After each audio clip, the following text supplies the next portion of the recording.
What happened? What happened to Toyota? Toyota was the most successful, richest automotive company in the world. What happened to Toyota? In 1960, Toyota was known for producing junk. In fact, the first 300 cars that sent to America, they put 100 back on a boat and sent it back to Japan because we laughed at it. We said it was junk.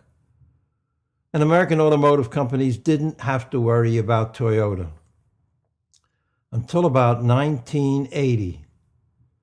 And all of a sudden, with the oil shock, Toyota started to be much more successful. And General Motors and Ford and Chrysler got a little bit worried, but not enough, unfortunately.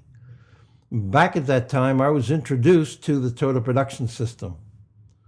And I found Mr. Ono and Dr. Shingo and started to publish Japanese books. But what happened to Toyota? How did the world's richest, most successful automobile company, the company that was known for quality, how did they run into such trouble that they ended up recalling 11 million automobiles, losing billions of dollars? What did they do? And did they get it? I'm not sure, even today, if Toyota has gotten what they've done and if they understand how to correct it.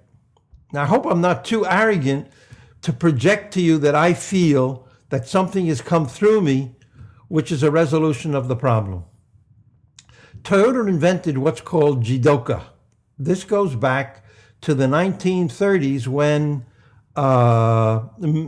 Toyota had the Toyota Loom Company, and he made spinning machines that took the raw cotton and would spin it into thread. And what would happen with these machines, as they were spinning, the cord would break. And when the cord would break, it would get all tangled up in the machine. So Mr. Toyota invented what's called jidoka. Jidoka was a process that when the spring broke, the machine would immediately stop. Then they could rethread, and they didn't have to worry about the time that it took to untangle it and put it back again together. The automotive company, which came from the success of the Loom Company, jidoka was implemented on the line. Jidoka means that every worker is empowered to stop the line when they see a defect. So when the worker sees something wrong, they pull a yellow cord, which is a warning light, lets people know around them something could happen. If they can't correct the problem, they pull a red cord, and a buzzer goes off, and a light board lights up, indicating that this particular worker is in trouble. In fact, when they pull the red cord in Japan, everybody in the factory would stop. 350 people would stop working in the factory. By doing this process, Toyota insisted that no defect be passed to the next worker. This was so powerful that Toyota became the highest quality producer in the world. So how did it go from the highest quality producer in the world to recalling 11 million cars? What they didn't do is they didn't do jidoka outside of the plant. Jidoka stopped at the factory wall. And outside of the plant, let's take the example of the mats. What happened was, I understand what happened was, the mat would slip under the gas pedal would get stuck, and an accident occurred. And Toyota didn't have the sense of getting to the root cause the first time that happened. If they did jidoka means everybody, sales, marketing, the service people, the dealer people, the customer service people, everybody is in tune. When the customer has a new problem, especially a new problem, everything stops. To me, jidoka is a marvelous system. It does so many things to change the culture of a company. It gives so much respect to a worker that they're empowered to stop working and stop the entire plant at the same time. Now, look at the environment, changing the culture from a blame environment to a blameless environment.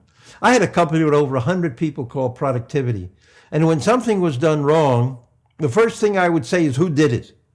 But in the Toyota culture, the first thing that they do is to try to get to the cause of the problem, not who did it. They don't care who did it. The funny thing is about jidoka, even a new worker, the first day on the line, has the right to pull the cord. In fact, Gary Converse, the former president of Toyota in Georgetown, he was asked once, what do you expect from your people? And Gary says, just two things. I expect them to come to work and I expect them to pull the cord.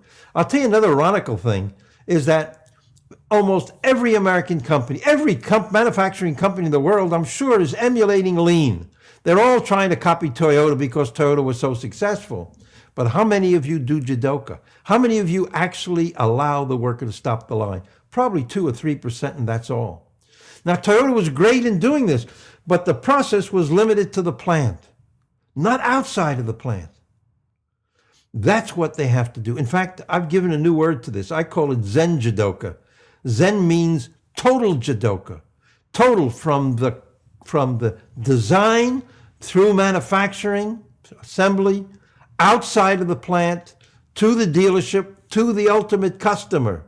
We want everybody to do jidoka, everybody to stop and get to the root cause. If Toyota would do this, virtually all of the accidents would stop. Maybe the first one would stop. Maybe the first time it happens, you can't prevent it because something new happened. But surely, if they did the same problem, look at the dealership. The person with the mat detects a mat problem, goes to the dealer, says, look, the gas pedal's stuck because of the mat. Instead of just saying, okay, we'll look at it the way they did, they would stop. They would call a supervisor over. Do you know what I mean? They would really make this into a big deal to get to the root cause.